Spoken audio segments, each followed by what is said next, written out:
we had section 1 was introduction. Section 2 was firm strategy.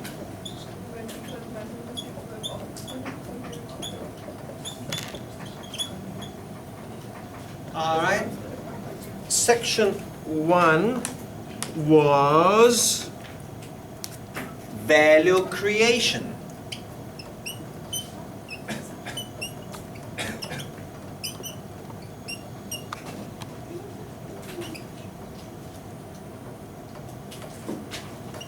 And I already discussed the process of value creation. Value creation is, let me define, the process of taking raw materials or costs and converting them to value. That's the process of value creation. And value created is the difference between the value and the cost, which I already wrote over there. And now section or subsection number 2 is called strategic positioning.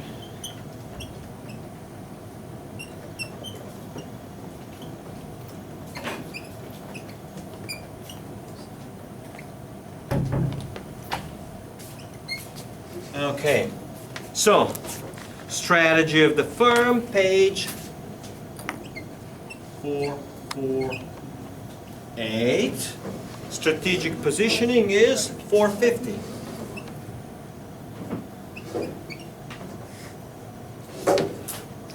All right, so let's try to do a little picture of strategic positioning. And on the one axis, we got costs. And here, when we say costs, we mean here to say low costs. And over here, you got high costs. So this drives profitability. Here, as you move here along the costs, as costs get lower and lower, profitability gets higher and higher. That's why we have the inverse costs, to make it as profitability. And the other one is, let's see, differentiation. So, differentiation.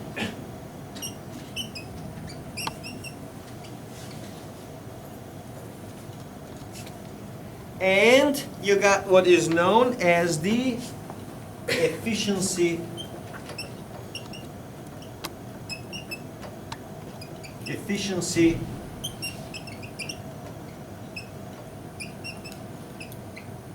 frontier.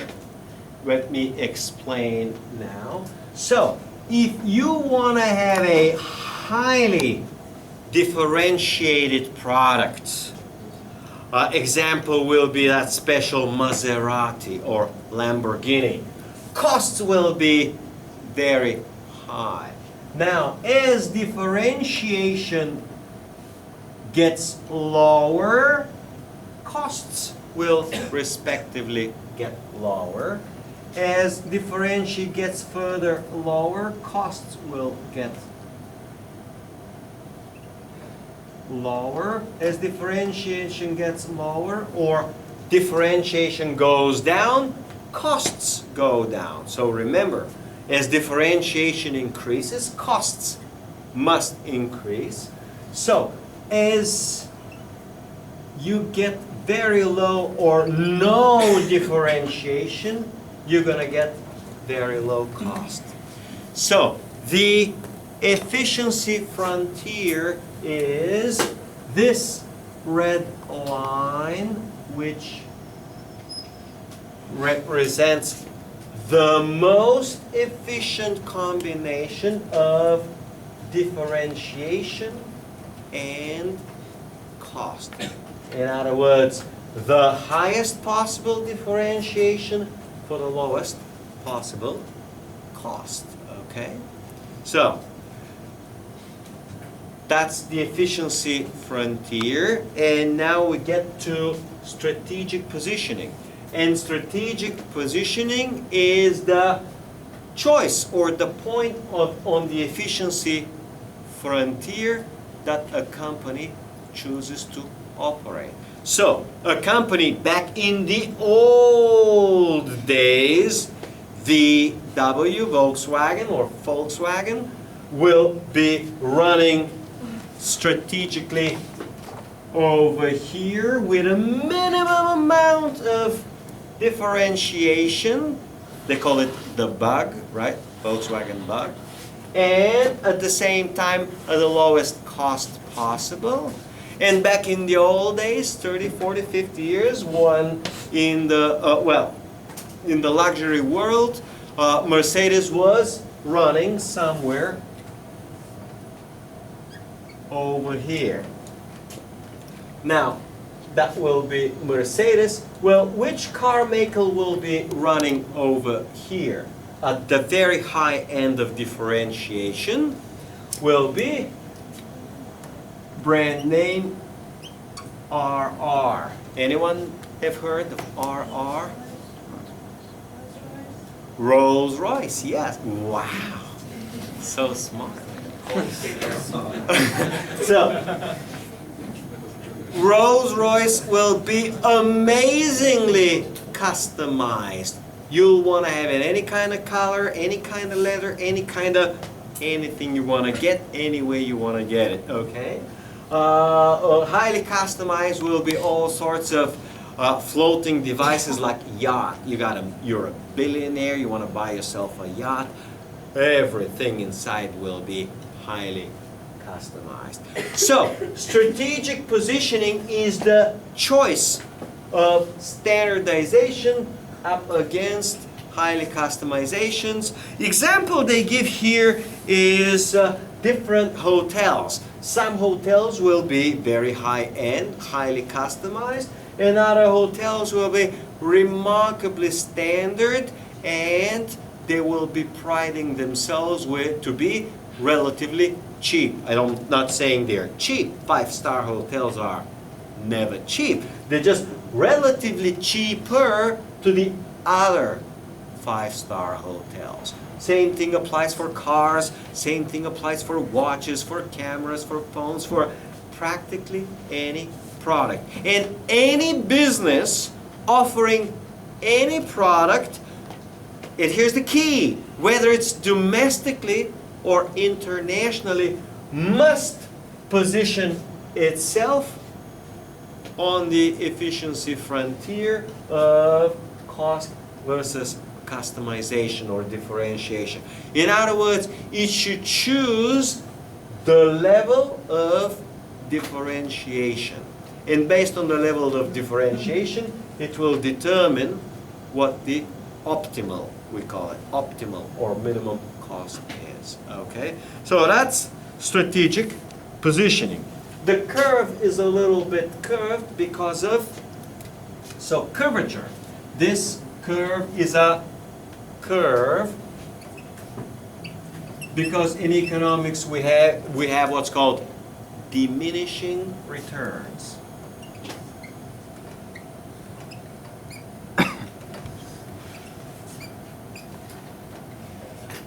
Diminishing returns to cost means by you need to increase costs more and more. You need bigger costs for every next little differentiation. So the first differentiation is cheap, the second differentiation is a little costly, the third is costlier and costlier. So making more and more and more differentiations becomes ever more costly.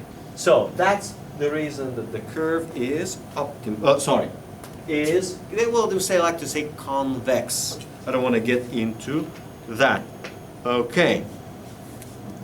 And now we get to the concept over here, the foundational or fundamental concept of the basic strategy paradigm.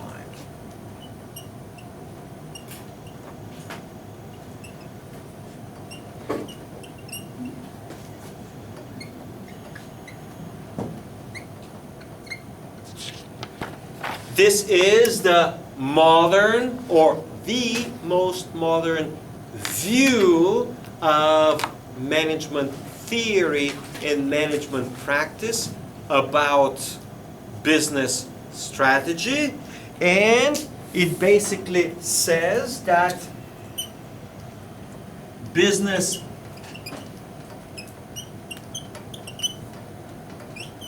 strategy, next one is business operations,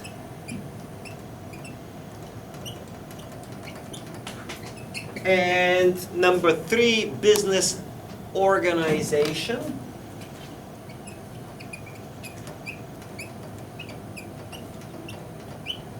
Must be, these 3 must be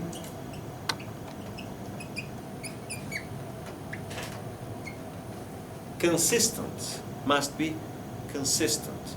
So now I need to explain operations, need to explain organization, need to explain consistent.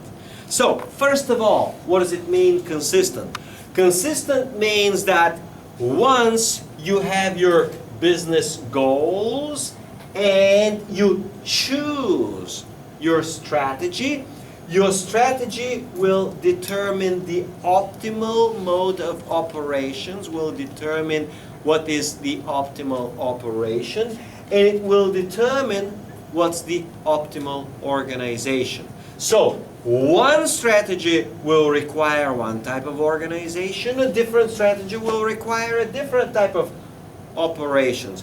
One strategy will require one type of organization, business organization, and another strategy will require a completely different organization. Organization is in business structure.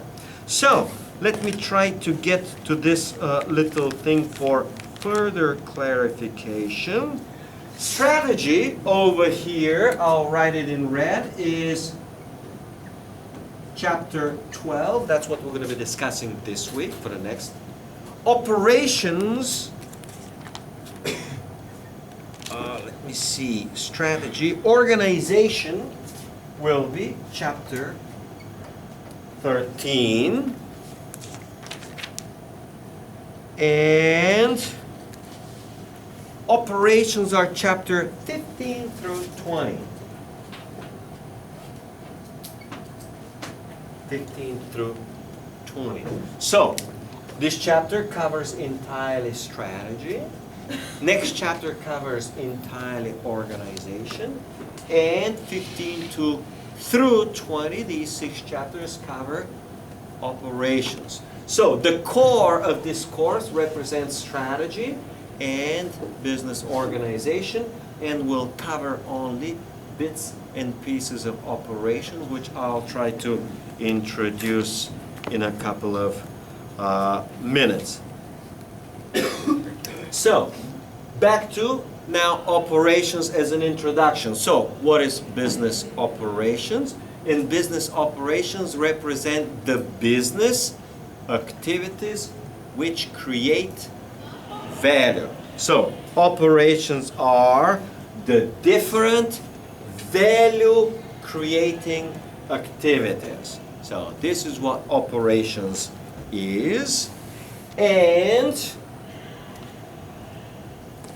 that's section number 3, introduction to operations, as in business operations. So section number 3 is a short, sweet, quick and easy introduction to operations, which later on will be covered in 6 chapters, of which we'll try to cover 2 in our course. So, operations are, again, the different value-creating activities. And all of these activities we divide into primary activities. So all operations are either primary or secondary. Sometimes we call it supporting.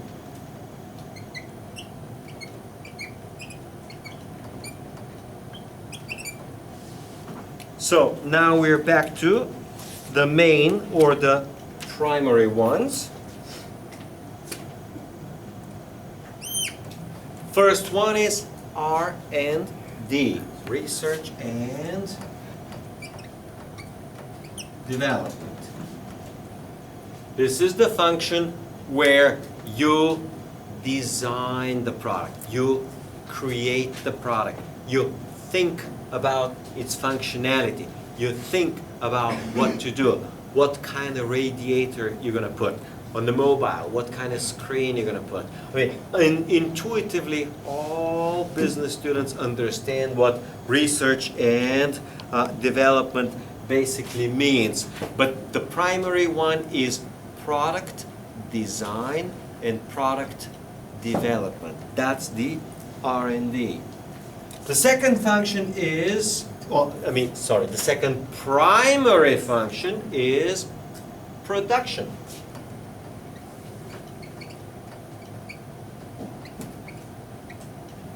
You get the product, you got to produce it, okay? So, you got a product now, after number 2. The third primary function is marketing and sales.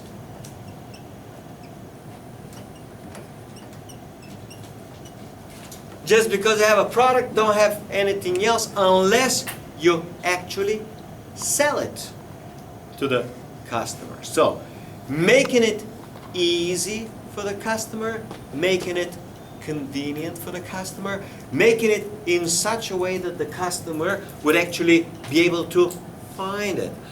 For example, as I'm reading, and I've been talking here occasionally about health, one of the, if you read and learn and study and you're curious, one of the healthiest fats for eating and especially for cooking is coconut oil. May come to a surprise, but the best fat to eat, the best fat to use for cooking, whether you cook meat or eggs or anything, the best fat that you can use for salads is coconut oil. Well, part of the marketing and sales is that I go in the shop and ask for coconut oil and they don't know about it, or they just say they don't have it. But I ask, well, where is it? They can't tell me. So, it turns out that I'm spending a lot of time and a lot of effort, and I, as a consumer, am putting in a lot of research on my own just to get to the point of where I can go and actually buy one. Of course, if you get to research and find out, you'll find out that this is the most expensive oil on the market. That's a whole different subject altogether.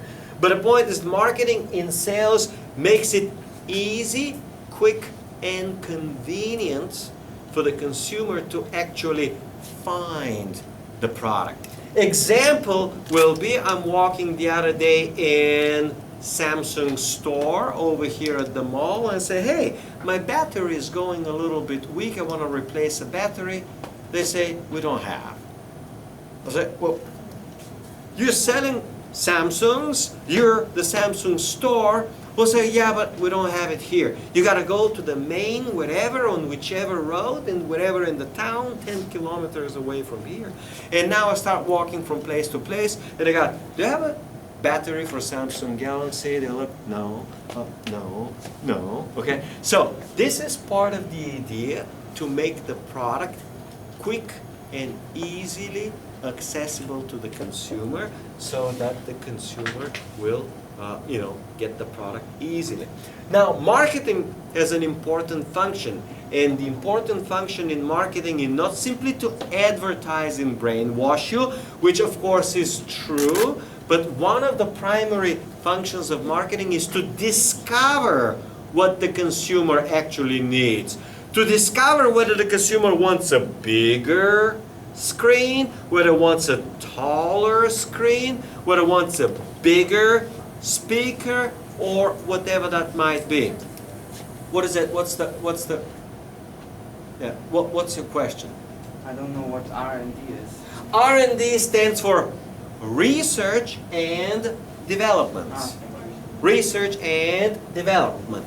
this is the unit. Yeah, well, please just raise hand and tell me so that, you know, is where the department where the product is designed, where the product is developed, where you got the specifications, the characteristics, and all the other things that are associated with the product.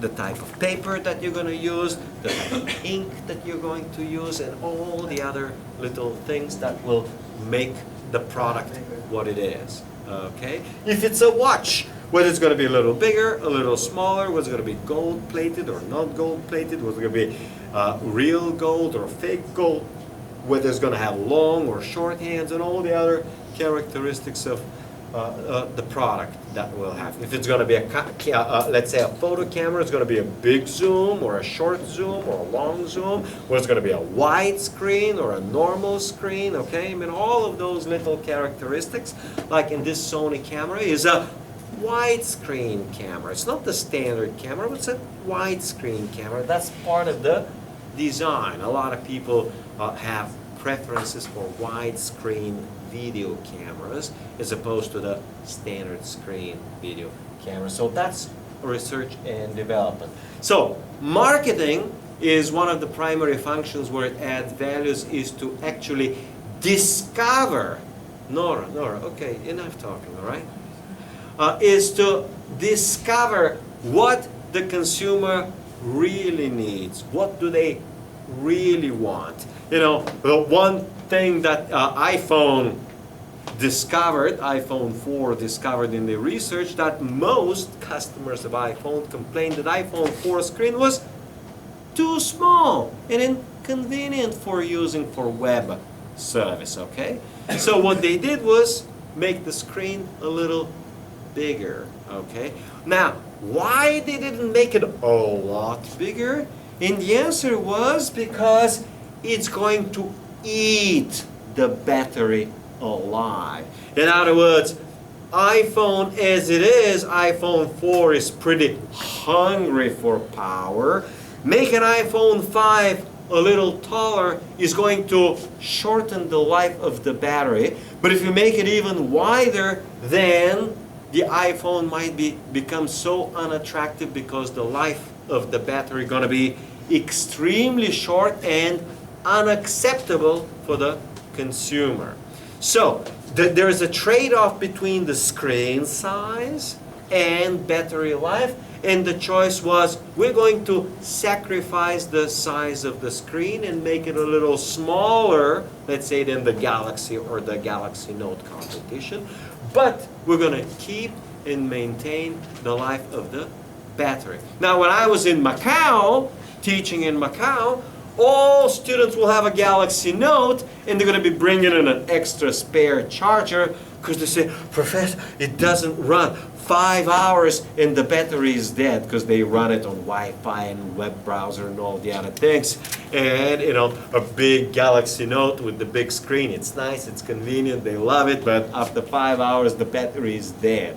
So they got to be keeping an extra charger and trying to charge it everywhere around the wall. So every minute, you know, they're trying to plug it somewhere to charge it. Not very convenient, as the users are discovering, in terms of charging. Very convenient in terms of screen size. So all of these functions, back to, you know, the iPhone and Galaxy, is part of marketing, where marketing discovers what are the preferences and the priorities of the users. Okay, and number 4 will be, after you sell it, everything's fine, it breaks down. You need customer service.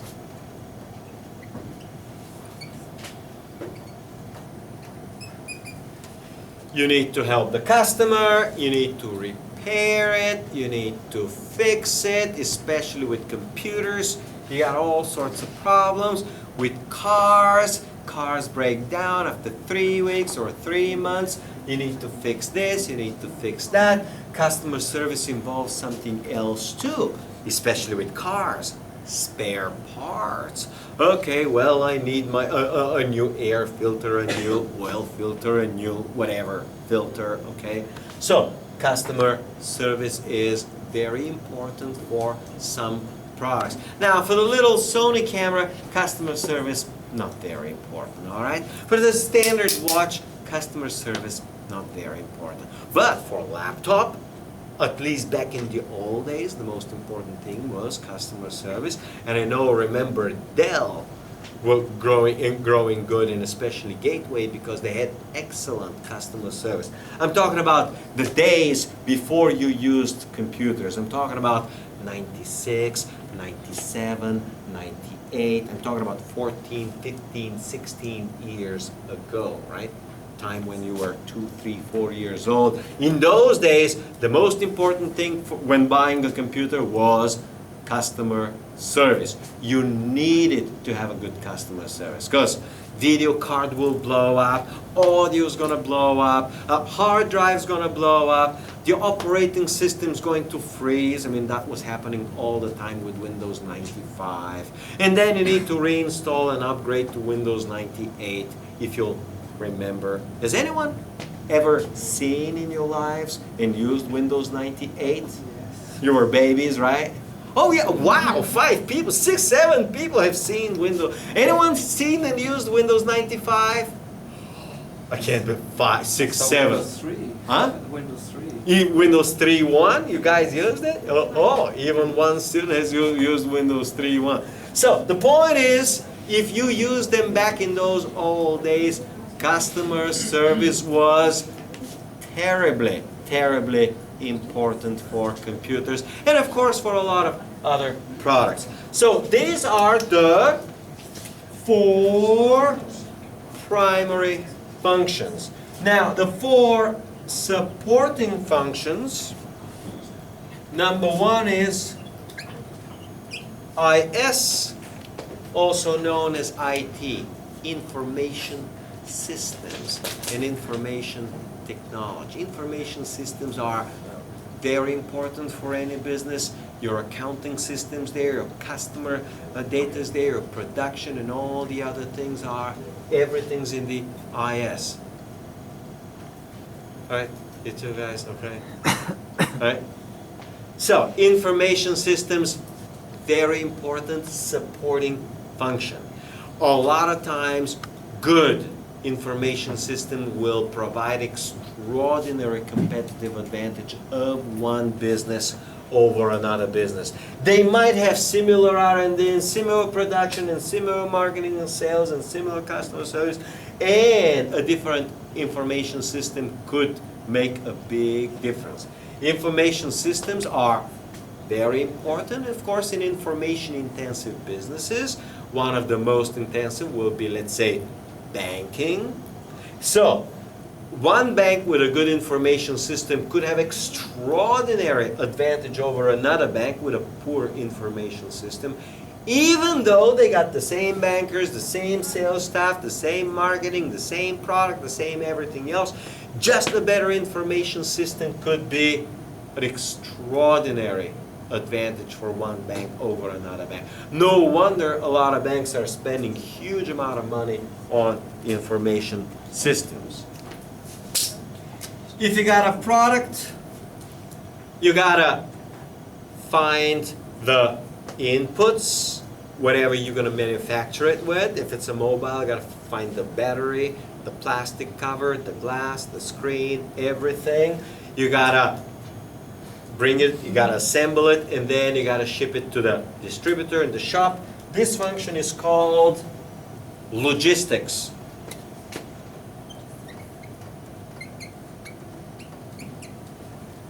Logistics. Let me see just to make sure. Is the transmission or transfer, sometimes we just call the movement of physical parts through the value chain. The value chain meaning from procurement all the way to the customer, and including the customer service if you need that air filter for the BMW, all right? So all of this is logistics. And me, as a customer, I should be able to find the air filter and replace it, or the brake pads, or whatever that might be. So all of this logistics is important. It's important especially for manufacturing processes, for cars it's very important, for computers it's very important, but it is a supporting function. Now, the main function is the production, and production is supported by logistics. You may be producing the laptops, and if you run out of hard drives, you got everything else but not hard drives, your production stops, okay? You can have 10 million hard drives extra, but if you don't have something else, the screen or the keyboards, you still can't produce. So logistics is supporting, but production is the main function. Another function supporting, not the main one, is shortened as HR, standing for human resources. This is about personnel, about training, about skills. The HR function is about matching needed skills for the business to the available skills. And if necessary, finding the needed skills on the market. So part of an HR function will be, well, from the stuff, well, how many 6 days and how many vacation days and whatnot, to matching guys like me teaching finance and accounting and economics, because I specialize in finance, and I'm teaching, let's say, management. In other words, matching needs and skills. Very important function for any kind of job, okay? You don't want to have a credit manager in a bank working as a cashier. Not exactly a good match. And even worse, getting a cashier work as a credit manager, and the cashier approving loans for 5 million, all right? You don't want these things to happen. So you want to have matching skills here. And the last number 4, so I should have been putting those little numbers, 1, 2, 3, number 4, operation or supporting function is, so sometimes these primary and secondary operations, sometimes we call these functions. So we call it a sales function, research function, the support function, the R&D function. And sometimes, well, a lot of times, if you're going to have a function, usually a function will have, but not always. I'm going to be discussing next time, and it's just basic management. The function will be represented, but not always, by a department. So you're going to have a HR department, you're going to have a logistics department, you're going to have production department, you're going to have sales and marketing department, customer service department, research and development. So each of these will usually be represented by a department. The department is now, I'm switching back and forth, organization, which we also call structure. So usually the operations will determine the type of structure. And if you're going to have a department for each function, we call it functional design or functional organization. I'm jumping to the next chapter, but I'm trying to connect strategy with operations, with organization. Now I'm explaining operations and try to connect later on with strategy and with organization, because that is the modern paradigm over which we're going to spend a couple of weeks discussing. That's what it's all about. What we're doing in this course is tying strategy to operations to organization, but all of these are determined by the external environment, like political environment, by the legal environment, by the trade environment, the macroeconomic environment, the interest rate environment, of course the competitive environment. So all these three are determined by the external environment. All right? So back to number 4. Number 4 is the company infrastructure.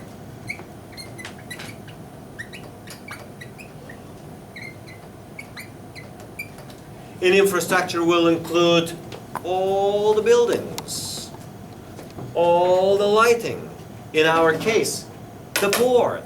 It will include Wi-Fi if you're using Wi-Fi. Internet connection, of course. Here, in these climates, infrastructure includes air conditioning. Oh, but you got to think about, well, not many, will come in a motorcycle parking. You got a business, if you don't have where, employees are going to park their cars, no good. So parking for the cars, very important. Yeah, we got here 3,000 people studying on this campus. You better have a place for these people to have lunch. I mean, did you guys have lunch? Right?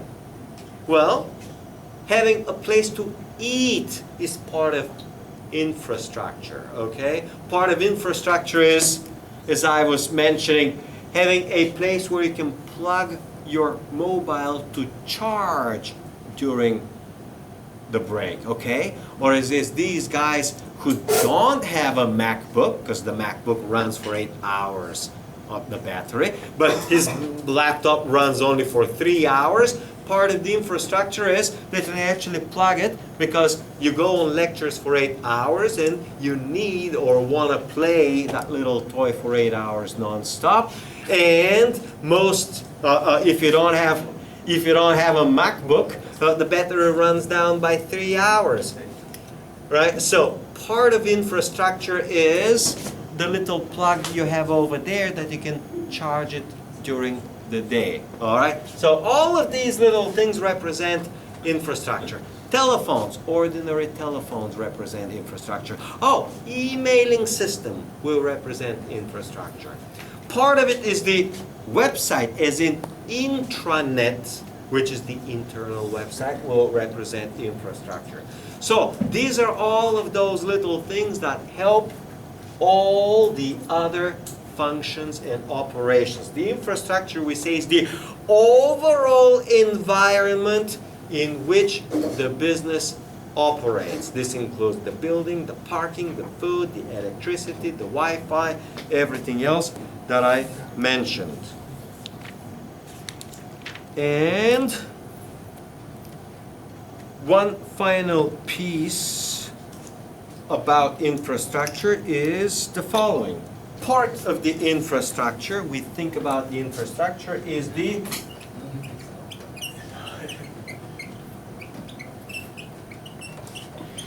organizational structure or the organization. So how you organize and structure the business is part of the infrastructure. It's an important piece of the infrastructure.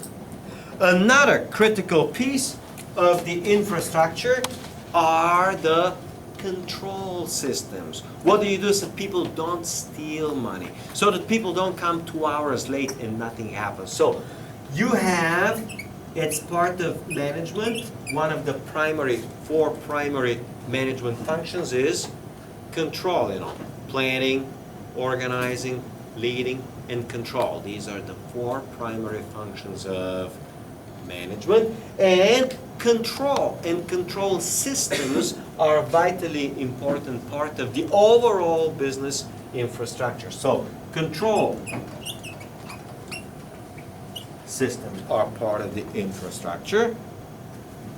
Another critical part which is part of the infrastructure is the culture, firm culture, business culture.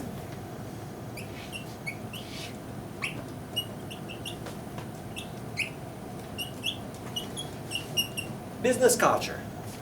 Is it a culture of honest people who come with integrity, always on time? Or these are people who are going to be late and this and that, they're going to be cheating and all the other things? So the consciousness, and better say conscientiousness of the workers and the employees are critically important part of the business culture or the firm culture.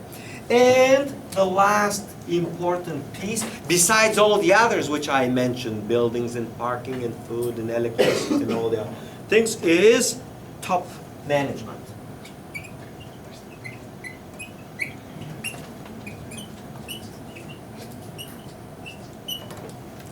top management. So these are some other important pieces of the business which fall into infrastructure besides those that I mentioned, including cables, okay, including this. So all machines, all equipment, all of those things represent part of the business structure. And with this, I'm done with the section and with the lecture for today. Enjoy.